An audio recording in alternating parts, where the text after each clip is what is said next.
Welcome back to Nano Education. In this video, we'll be having an introduction to transformations.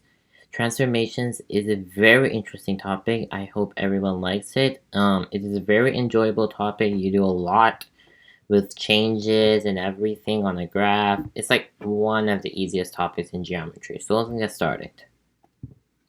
What are transformations? Transformations are changes in a shape or a point along a plane.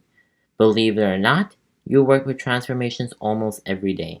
So, a transformation that you might be doing probably right now is when you're walking, you're changing positions every step you take. Alright? So this is known as a translation. We'll talk about translation just in a second. Or when you turn around to look at something, you're basically rotating. Alright? So these words may sound familiar. Translations usually used when we're translating a language from like English to Spanish or something. But then rotating is used when you rotate something, like you rotate yourself to look at something. So let's see how these compare. So there's 4 types of transformations. Now there's two of them that you immediately will recognize, which is translation and rotation I've introduced to you. Reflection, on the other hand, may sound familiar. So this is very similar to what you might think it is. So let's go and see if you actually think it. And then we have dilation. So dilation is something very interesting. Now this photo right here. This photo has something very unique that you're about to see. So what I would like to do is that what I will do is that we will have these type of photos. So like this photo actually has a lot of different transformations. I think all of them are listed. So we'll go and see what happens. So, two important vocabulary words actually that you should know is preimage and image, alright? Now, preimage, so if we know, so what does pre stand for? The Latin prefix. Well, it stands for before, alright? So, if this stands for before, then, so we have pre right here, before, alright?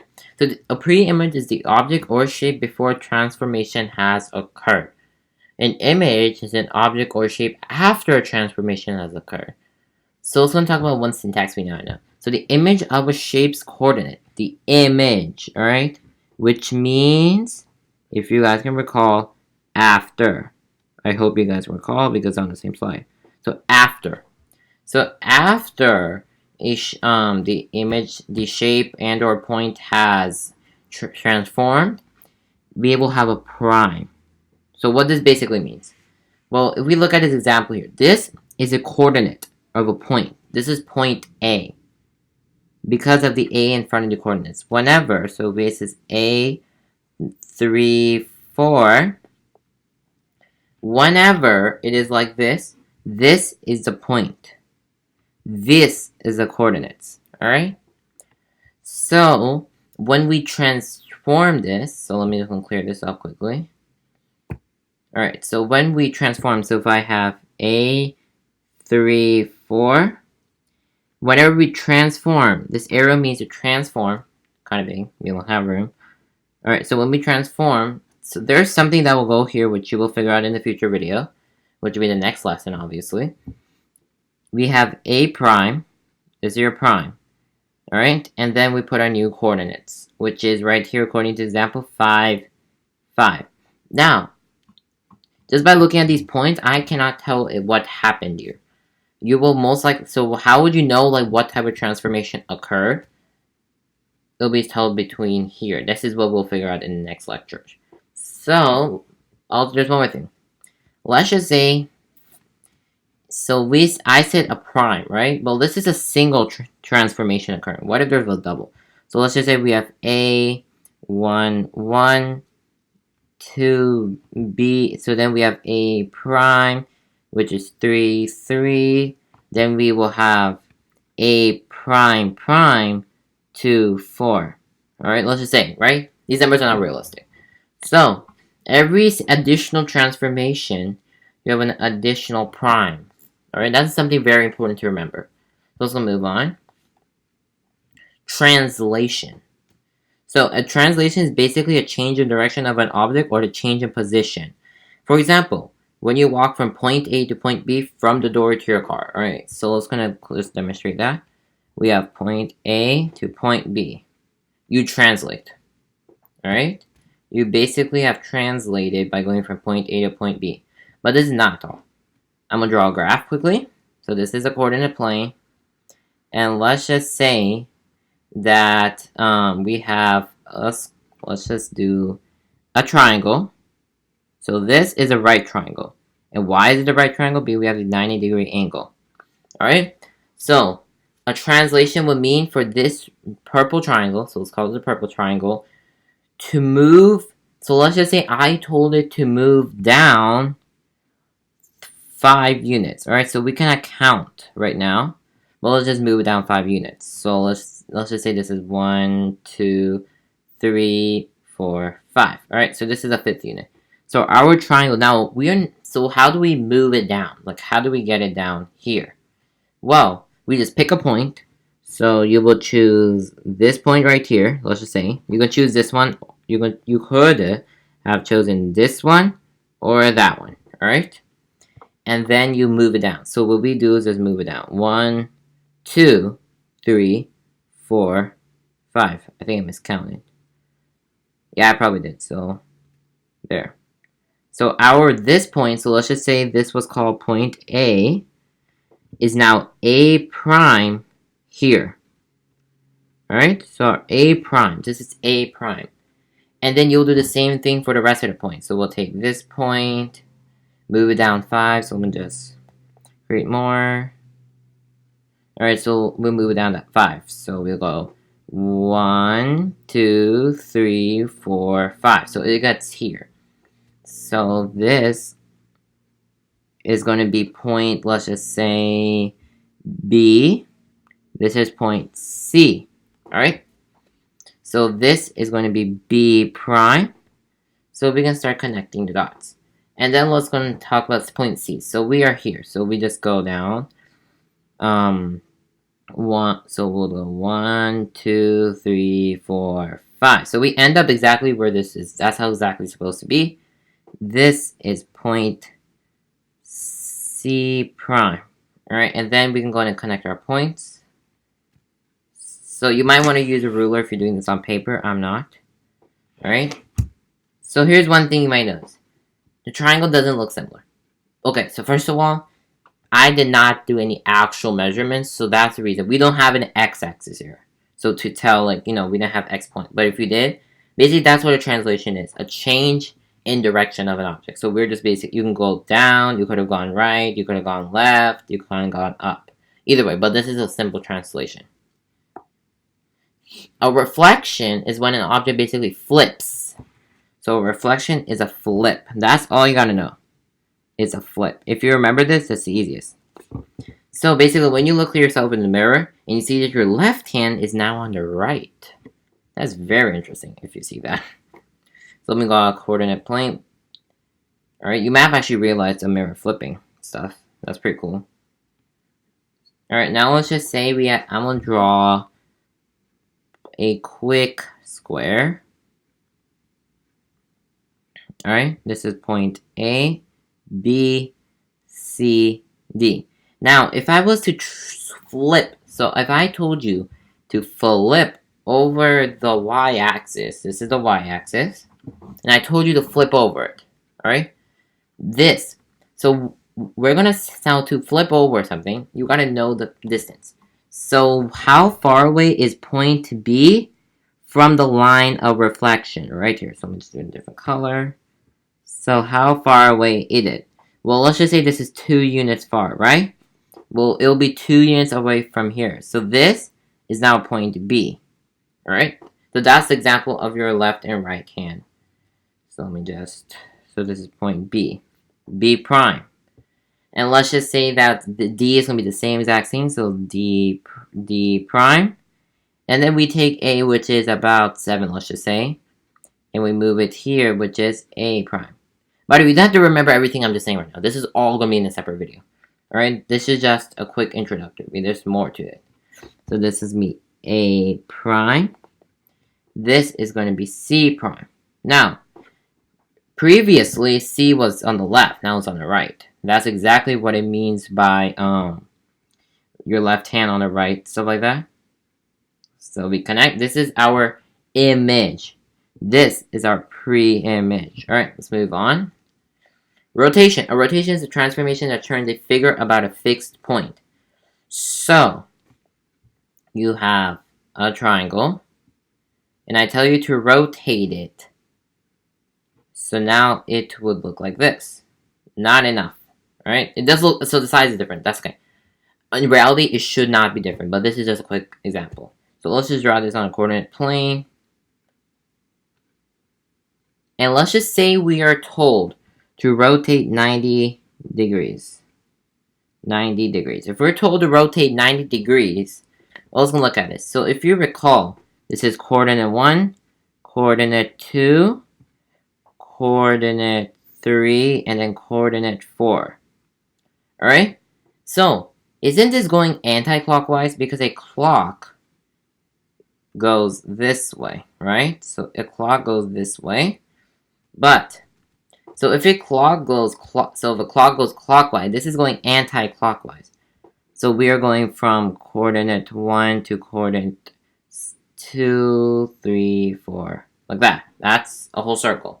Now, how many degrees is a circle? Well, a circle is 360 degrees. Right? So we can draw that again. So if a circle is 360 degrees, and we have 4 coordinates, what is 360 divided by 4? Well, it's 90. In that earlier 90-degree rotation, I want you to do the point A is going to be, so each quadrant is one 90-degree rotation.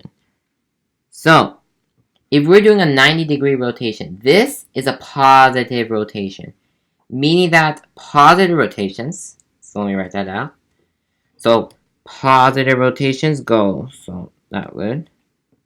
So, positive rotations go anti-clockwise, so anti-clock, alright? And then negative rotations go clockwise, alright? So, if that is the case, then our coordinate plane, and I told you to go A to go 90 degrees, we will be going, so let's just say A is currently at 2, 2, alright? So let's go, this is 2, 2 right here. This is A. And I tell you to go 90 degrees. So, this is 90, this is 90 degrees, and this is another 90 degrees. Well, we are in quadrant 1. So, aren't we basically going to quadrant 2 when I say 90 degrees? So, how will we do that? Well, the easiest way is to look at it. To look at it from different angles. So, if we are in quadrant 1, and we have to go to quadrant 2, this point right here is going to be rotated here. But how do I know where the point exact location is? So there's a couple options. One option is, so let me just clear this out. I want to show you. So let's just say this is point A right here. Well, one thing is to rotate your paper. So if you did draw this in paper, which I cannot, and you rotate it like that, your graph, so this is your new graph. Your graph should indeed look like, so let me just draw it myself, like this. This is how your graph should look like, alright? Now, you just count the points. So if this is after your rotation, this is after you rotate the graph, the blue is after. So when you reflip your graph over, so once you have counted, then you can reflip your graph over, alright?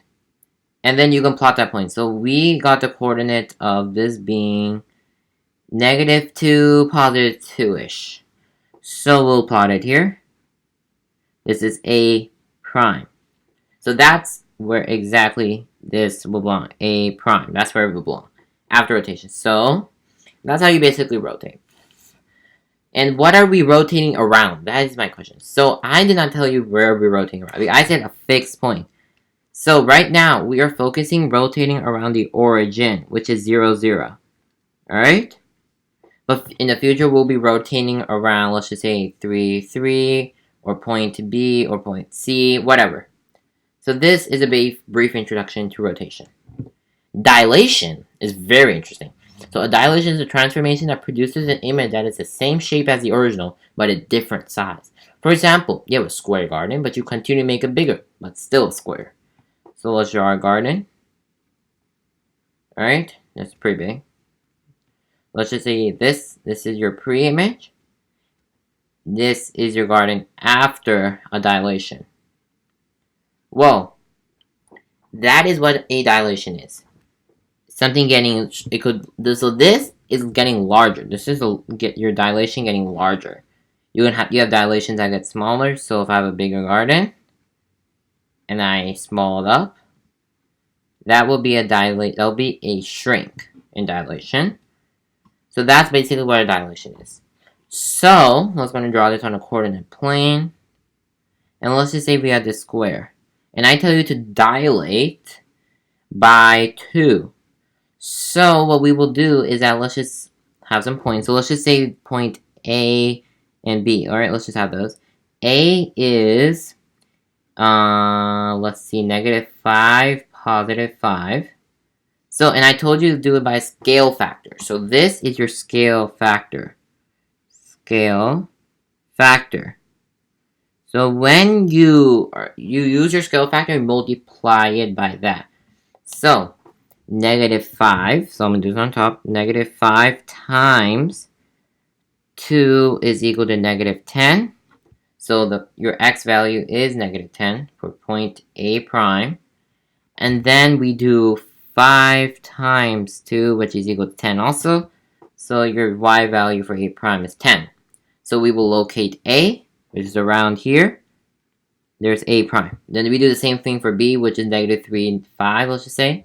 So B is -3, +5. So we will do that too. So we'll do -3 times 2, which is -6. So B prime is -6. And 5 times 2 is 10. So -6, 10. So -6, 10 is here. So this is your B prime. This is by scale factor 2. And let's just say we did it to the rest. So C and D. So this is at -5, 3. So C is -5, 3. We dilate. So we should end up at -10 and 6. So it should end up at 6. About there. And then we do the same for D. And then we trace. So that is our dilation. We went from this small to this big. So let's go and look at our review question. What are the 4 different transformations? So let's go and list our transformation. We have translation. We have rotation. We have reflection. And we have dilation. So what is the simplest term, so number 2, what is the simplest term used to describe a reflection? Flip. So the simplest term used to describe a reflection is flip. So I hope you learned a lot from this a little long lecture. So this lecture was very informative and it should have given you a brief introduction to transformation in the 4 types. So I will see you guys in the next lecture where we will start doing some translation on a graph. And you will learn what goes between the arrow right here. You will learn that too in the next lecture. So I'll see you guys in the next lecture.